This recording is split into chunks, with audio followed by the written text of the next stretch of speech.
Querido amigo, querida amiga, eu quero aproveitar o nosso momento para refletirmos sobre o texto de Lucas, capítulo 17, versículo 11 ao 19, onde o texto bíblico diz o seguinte relato: De caminho para Jerusalém, passava Jesus pelo meio da Samaria e da Galiléia. Ao entrar numa aldeia, saíram-lhe ao encontro 10 leprosos, que ficaram de longe e lhe gritaram, dizendo: Jesus, mestre, compadece-te de nós.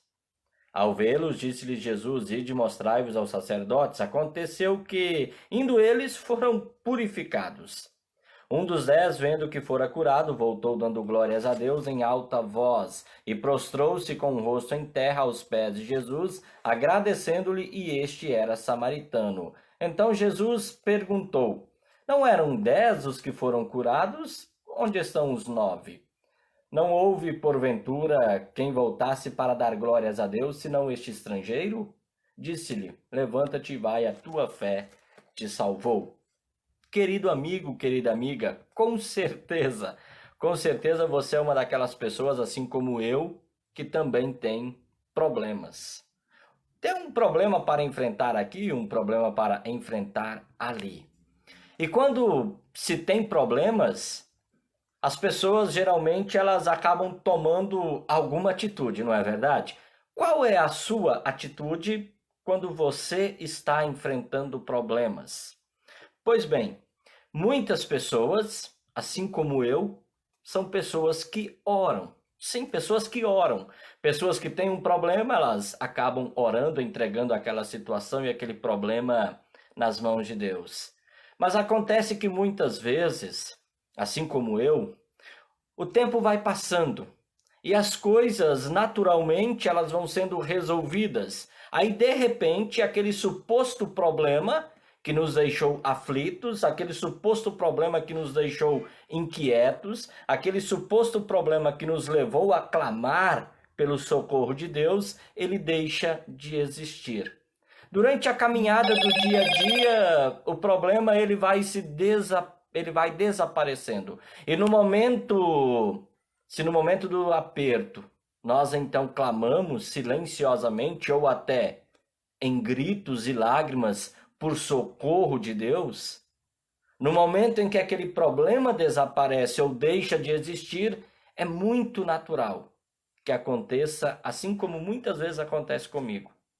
Se deixe de louvar a Deus, se deixe de agradecer a Deus. É interessante, o problema me leva a clamar, o problema me leva a muitas vezes gritar e falar: Senhor, espera aí, você não está de olho para mim? Eu estou enfrentando essa situação, estou enfrentando este problema, estou enfrentando essa dificuldade. Mas no momento em que o problema passa, que ele é resolvido, é natural que a gente se esqueça de dar graças a Deus, a quem nós clamamos por socorro há pouco tempo, quando aquele problema parecia nos apertar e nos sufocar.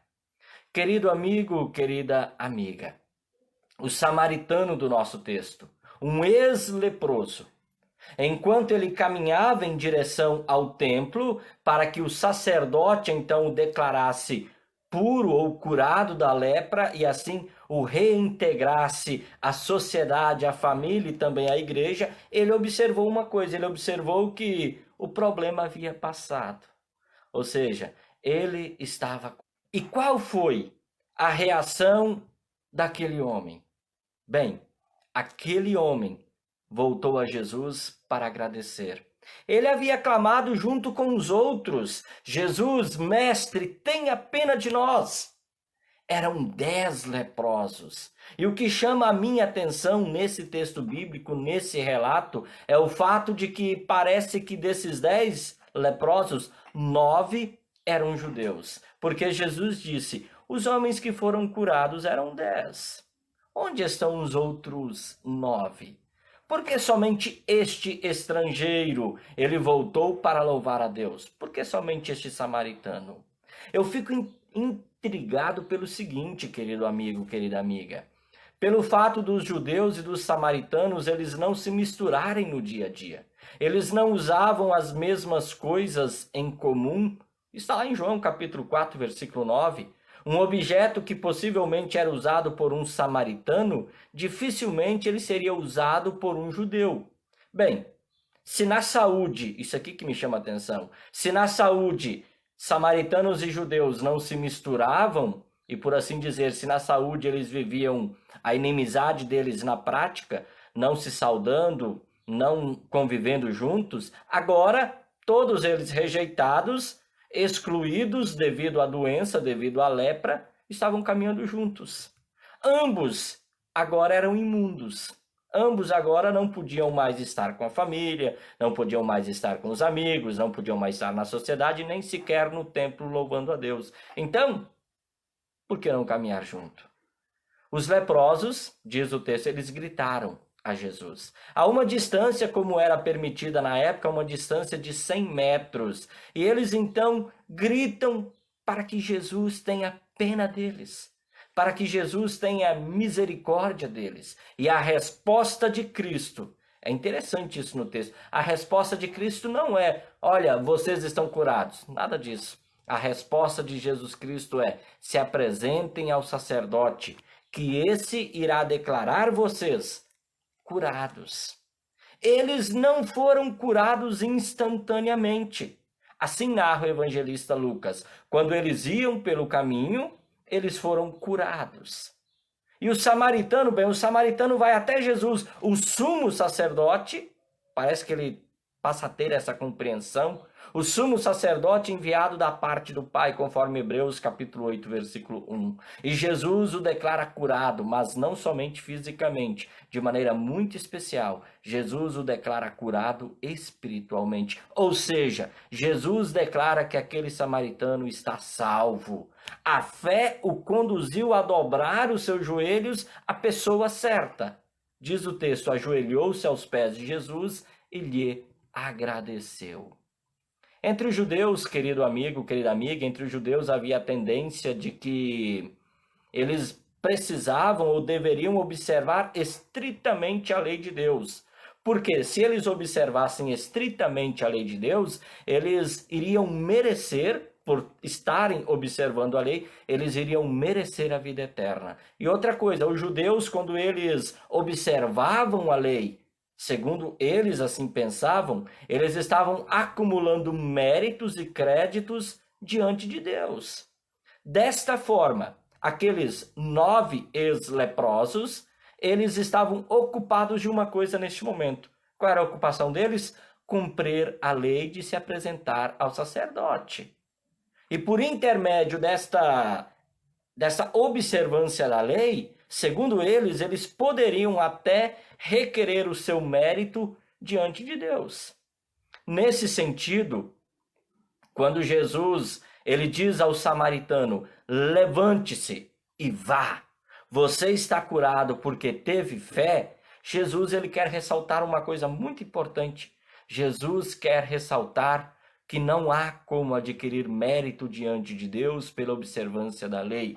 O samaritano estava salvo, mas ele estava salvo por sua fé em Cristo Jesus. Ele reconheceu em Cristo aquilo que os judeus não estavam reconhecendo. Afinal, os judeus desprezavam a Cristo, os judeus eles não aceitaram Cristo como Senhor, Messias e Salvador.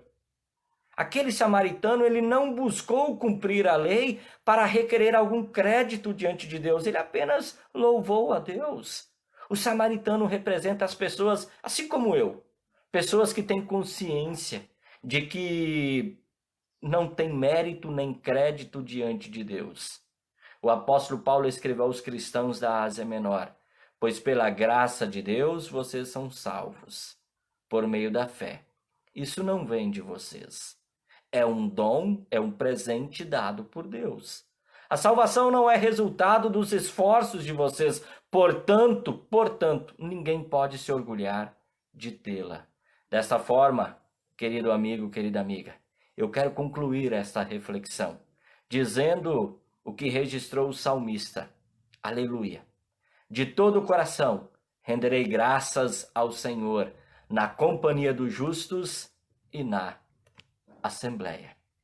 Deus nos abençoe e que nós possamos ser como este samaritano, chegar-se a Jesus sabendo que nós não temos mérito nenhum para isso, mas Ele nos alcança com a sua graça e na sua graça nos permite também se dobrar diante dele. O Senhor te abençoe e te guarde, o Senhor faça resplandecer o seu rosto sobre ti e tenha misericórdia de ti. O Senhor sobre ti levante o seu rosto e te dê a paz. Em nome de Deus Pai, Filho e Espírito Santo. Amém. Muito obrigado a todos vocês pela preciosa audiência de vocês. Compartilhe esse vídeo. Eu tenho certeza que muitas pessoas estão vivendo como esses 9 ex-leprosos, ou seja, tentando observar a lei para requerer de Deus algum suposto crédito. Mas também tem muitos, assim como eu, assim como você, que somos como aquele samaritano, um ex-leproso agora curado, a quem Jesus diz: vai, a tua fé te salvou. Que bom que você está aqui, não tendo se agarrado à lei, mas tendo tão somente olhado para Cristo, o teu Senhor e Salvador. Deus te abençoe, um forte abraço, até uma próxima oportunidade, se Deus assim nos permitir. Tchau, tchau!